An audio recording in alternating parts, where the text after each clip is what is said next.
한국이 뭐가 그리 대단하냐며 비아냥되던 독익인 언니가 10년 만에 처음으로 동생네 부부를 만나러 한국을 방문했습니다. 그리고 여행 이틀 만에 한국은 상상 이상의 나라라며 한국의 교통 시스템과 시민의식에 놀람을 금치 못합니다. 그녀를 완전히 충격에 빠뜨린 그 장소는 과연 어디였을까요? 독일에서는 상상도 할 수 없었던 그 광경은 무엇이었을까요? 그리고 단순한 기술력이 아닌 그녀의 가치관까지 바꿔놓은 한국만의 특별한 힘은 무엇이었을까요? 잠깐 영상 시작 전 구독과 좋아요는 제작에 정말 큰 힘이 듭니다. 저는 독일에서 스마트 인프라 정책 컨설턴트로 일하는 안네마리 베커입니다.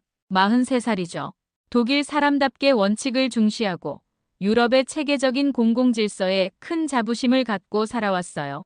그런 제가 한국을 다시 방문하게 된 건 동생 리사 때문이었습니다.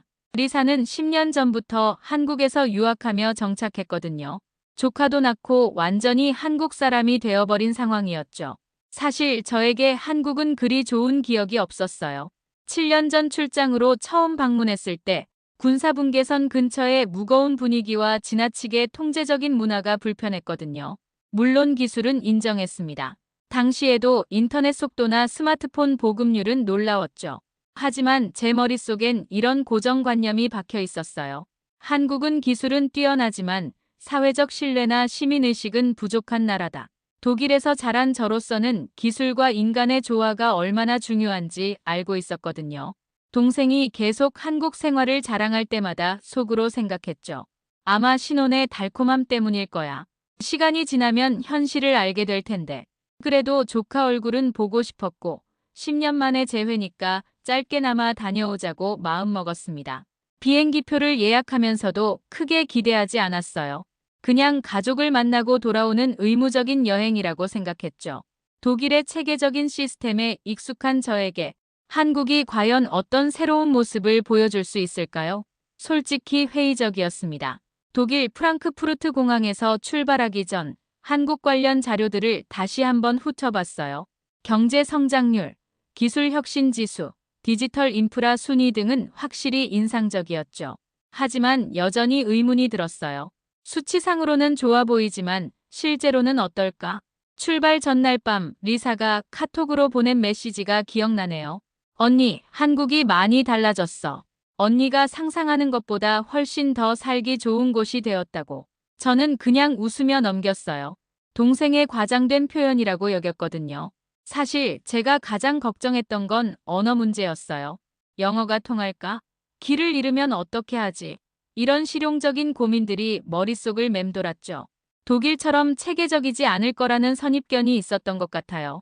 인천공항에 도착한 순간부터 예상과 달랐습니다.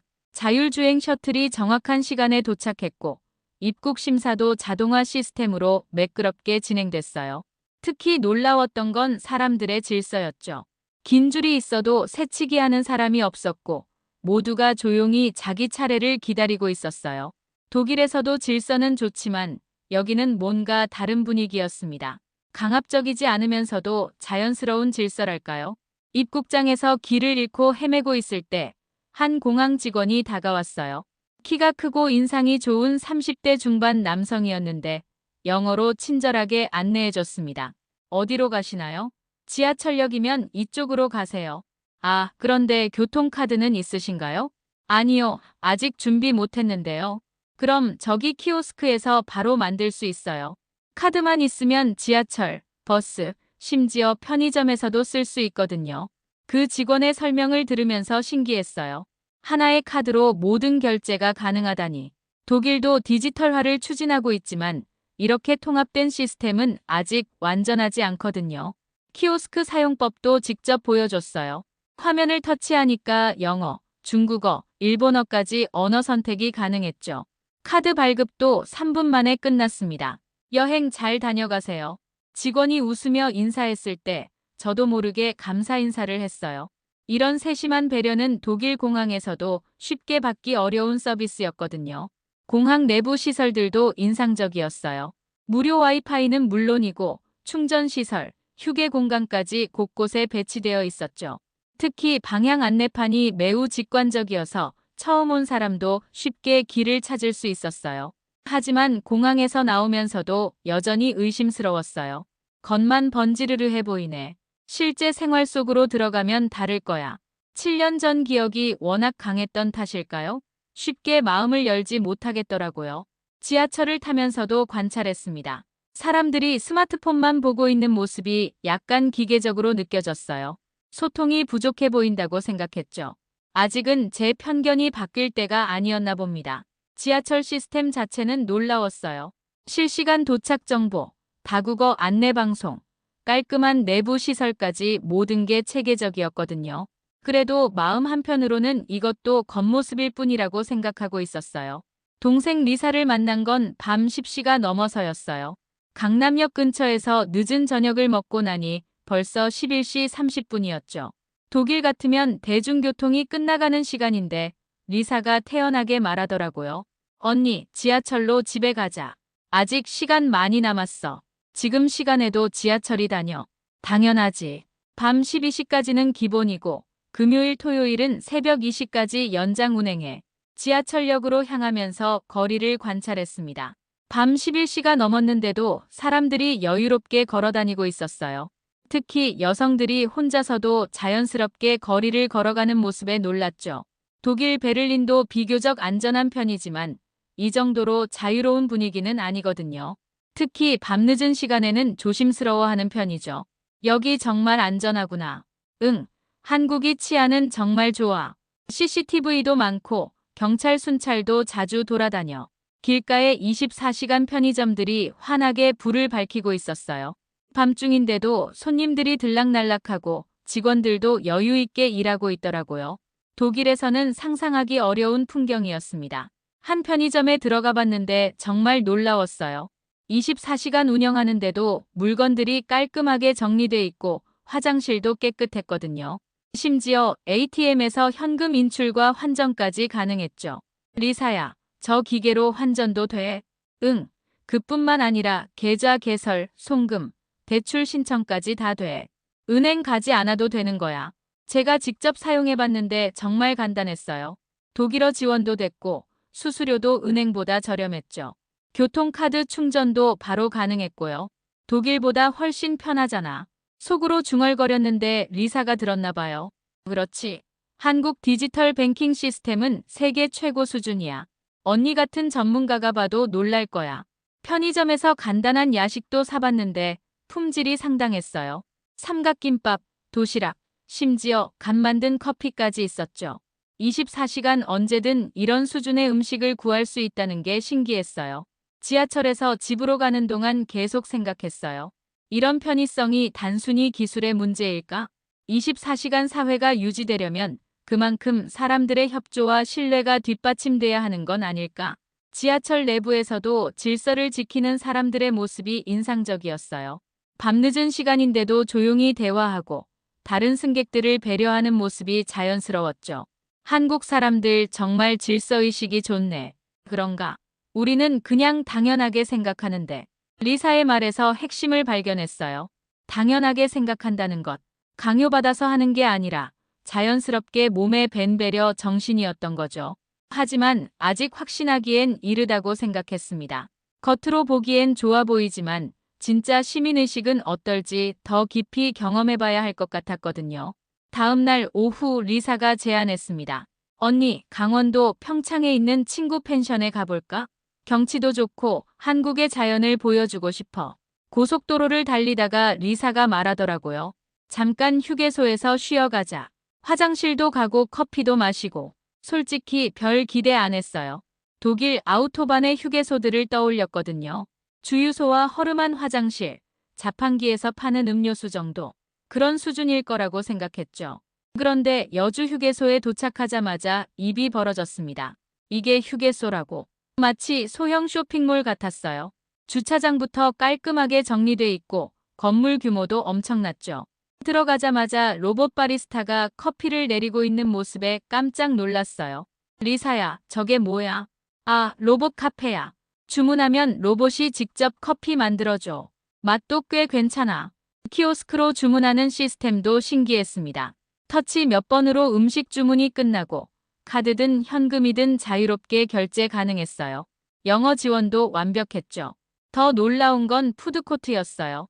지역 특산물로 만든 음식들이 즐비했는데 품질이 일반 식당 수준이었거든요. 불고기 정식, 비빔밥, 냉면까지 다양한 메뉴가 있었죠. 한국 휴게소 음식은 맛있기로 유명해. 일부러 휴게소 가는 사람들도 있을 정도야. 정말 맛있더라고요. 독일 고속도로에서 먹는 음식과는 차원이 달랐어요. 신선한 재료에 정성스럽게 조리한 느낌이었죠. 그런데 정말 충격적인 건 따로 있었어요. 24시간 운영되는 편의점이었는데 새벽 시간에도 사람들이 와서 커피를 마시고 밥을 먹는다는 거예요. 새벽에도 사람들이 와? 당연하지. 야간 운전하는 사람들, 새벽 출근하는 사람들 많잖아. 밤에 와봐. 더 신기할걸? 화장실에 가서 또 한 번 놀랐습니다. 실내가 깔끔하고 공기청정기까지 있었어요. 각 칸마다 초록색, 빨간색 표시등이 있어서 사용 중인지 바로 알 수 있었죠. 강아지 산책 구역도 따로 있었고 수유실도 완비돼 있었어요. 심지어 아이 놀이방까지 있더라고요. 이게 진짜 휴게소 맞나 싶었습니다.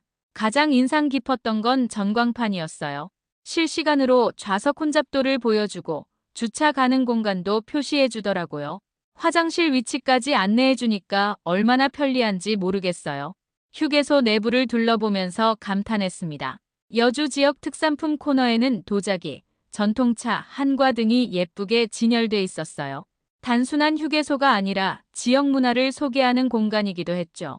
독일에서도 이런 시설은 본 적이 없어. 속으로 중얼거리며 주변을 둘러봤습니다. 사람들이 질서정연하게 줄을 서고 자리를 정리하고 가는 모습이 자연스러웠어요. 강요받는 게 아니라 자발적으로 하는 것 같았죠. 리사와 함께 펜션에서 하루를 보내고 다음 날 밤늦게 서울로 돌아가는 길이었어요. 밤 1시쯤 다시 여주 휴게소에 들렀는데 낮과는 또 다른 모습이었습니다. 새벽 시간인데도 사람들이 꽤 많았어요. 야간 화물차 운전사들, 새벽 출근길 사람들, 심지어 가족 단위로 온 사람들도 있었죠. 그런데 놀라운 건 질서였어요. 밤중이라 관리가 소홀할 법한데 오히려 더 조용하고 정돈된 분위기였거든요. 사람들이 서로 배려하면서 공간을 사용하고 있었습니다. 화물차 기사 한 분이 푸드코트에서 혼자 조용히 식사하고 계셨어요. 다 드시고 나서 자리를 깨끗하게 정리하고 가시더라고요. 휴지 하나 안 떨어뜨리고 말이에요. 편의점에서 야식을 사는 젊은 커플도 있었는데 목소리를 낮춰서 대화하며 다른 사람들을 배려하고 있었어요. 독일에서도 보기 드문 시민의식이었죠. 24시간 운영되는 공간이라는 게 단순히 불을 켜두는 게 아니라는 걸 깨달았어요. 언제 와도 깨끗하고 안전하게 이용할 수 있도록 모든 사람이 협력하고 있었거든요. 화장실에 갔는데 새벽인데도 청소가 완벽했어요. 각 칸에 초록색, 빨간색 표시등을 보면서 생각했죠. 이런 사소한 배려가 큰 차이를 만드는구나. 독일에서는 아무리 좋은 시설이라도 사용자들이 지저분하게 쓰는 경우가 많거든요. 특히 공공시설은 더 그렇죠. 그런데 여기는 달랐습니다. 휴게소 밖 주차장을 거닐어 봤어요. 밤 공기가 시원했거든요. 트럭들이 질서정연하게 주차돼 있고 승용차들도 선을 지켜 주차하고 있었죠. 한 트럭 기사분이 차 옆에서 스마트폰을 보고 계셨는데 제가 지나가니까 고개를 들어 미소 지으며 인사하시더라고요. 이런 자연스러운 배려심이 어디서 나오는 걸까요? 벤치에 앉아 있는데 30대 부부가 커피를 마시며 조용히 대화하고 있었어요. 호기심에 말을 걸어봤죠. 늦은 시간에 휴게소에 자주 오세요? 네, 저희는 새벽 출근이라 자주 와요. 여기서 간단히 아침도 해결하고 가거든요. 24시간 열려 있어서 좋겠네요. 그런데 단순히 열려 있는 게 아니라 이곳은 휴게소가 아니라 하나의 쉼터예요. 언제 와도 편안하게 쉴 수 있는 공간이죠. 그 말이 마음에 와닿았어요. 단순한 편의시설이 아니라 공동체의 쉼터 역할을 하고 있었던 거죠. 그렇게 만들어가는 건 결국 이용하는 사람들의 마음가짐이었고요. 실내로 들어가서 또 다른 광경을 봤어요. 한 가족이 아이와 함께 와서 조용히 간식을 먹고 있었는데 아이가 떠들거나 뛰어다니지 않도록 자연스럽게 지도하고 있었죠. 밤늦은 시간에도 이런 배려가 이어지고 있다는 게 정말 놀라웠어요. 규칙으로 강제하는 게 아니라 서로를 위한 자발적인 배려였거든요. 벤치에서 일어나 다시 휴게소 안으로 들어갔습니다. 편의점에서 물을 하나 사려고 했는데 계산대에 서 있는 직원을 보고 깜짝 놀랐어요. 공항에서 만났던 그 친절한 직원이었거든요.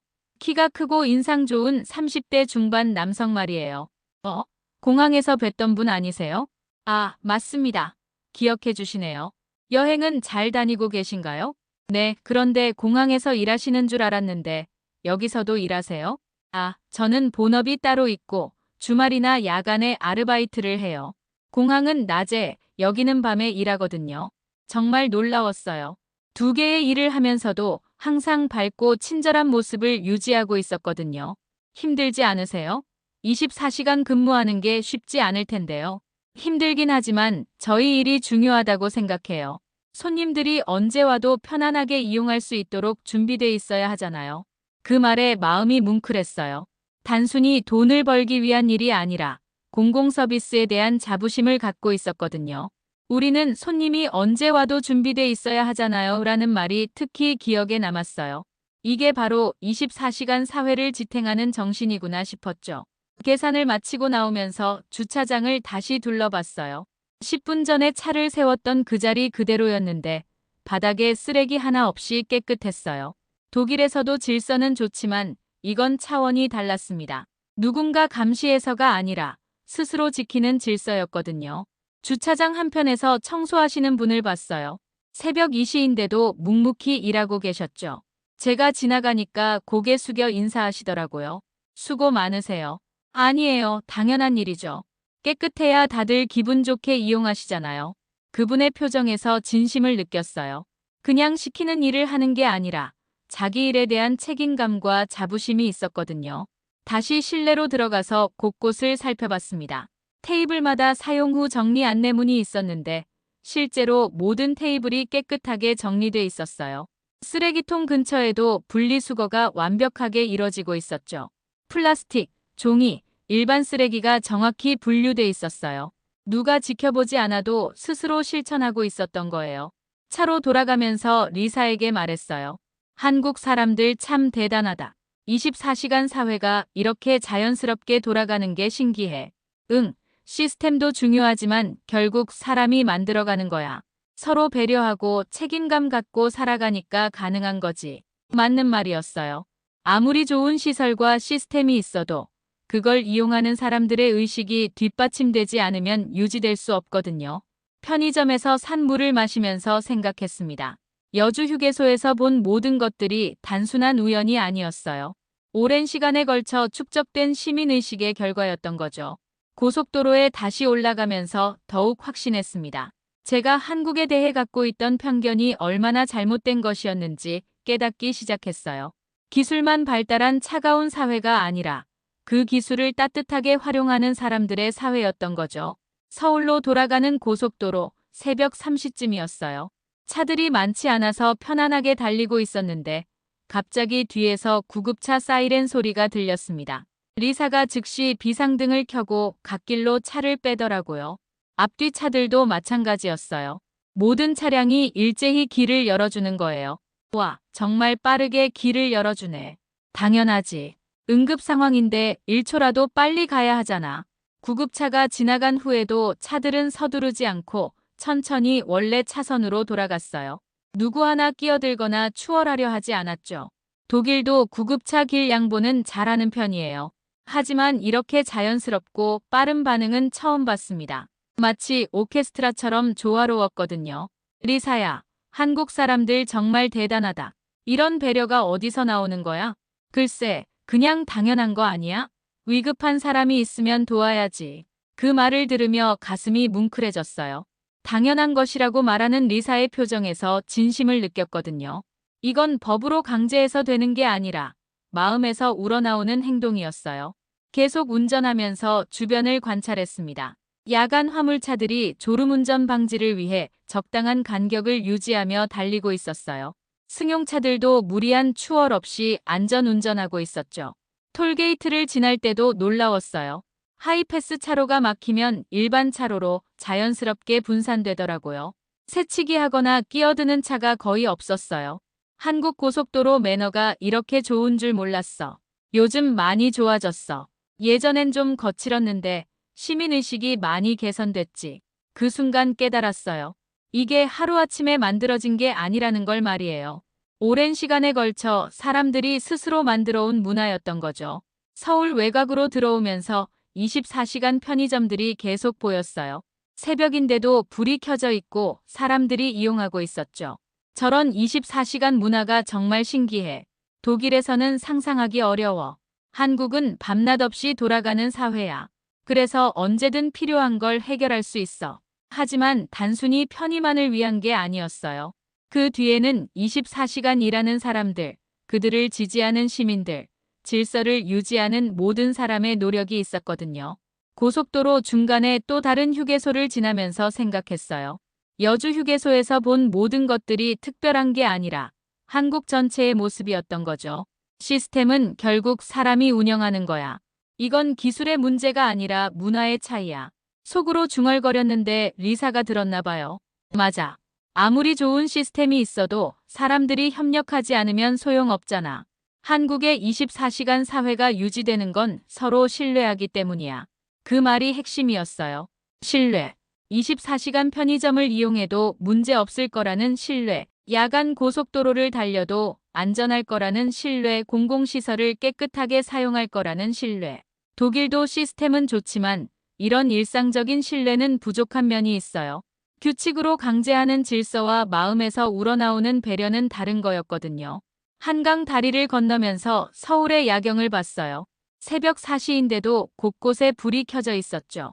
이 불빛 하나하나가 누군가의 삶이고 그 살들이 모여 24시간 사회를 만들어가고 있었어요.